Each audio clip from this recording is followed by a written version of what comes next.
Y mire, a partir de hoy, el avión José María Morelos y Pavón, conocido como el TP-01, encargado de transportar al expresidente Enrique Peña Nieto durante su administración y adquirido durante el mandato del expresidente Felipe Calderón, estará a la venta. Estos son los detalles.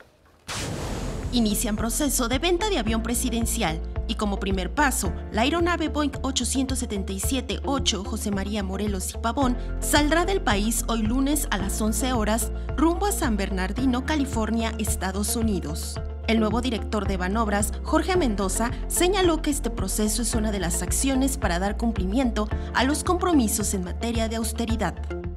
Demostramos con hechos que la austeridad del gobierno federal es prioritaria en esta nueva administración. Asimismo, hacemos de su conocimiento que emprendemos acciones para la enajenación de la aeronave, garantizando en todo momento las mejores condiciones en su proceso de venta y el uso eficiente de los recursos públicos.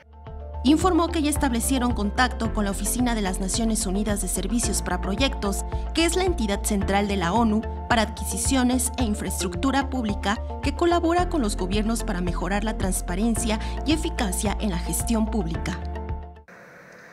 Su apoyo será de gran utilidad para dar certeza y garantizar al pueblo mexicano completa transparencia en este proceso. Es importante señalar que todo se realizará con estricto apego a derecho.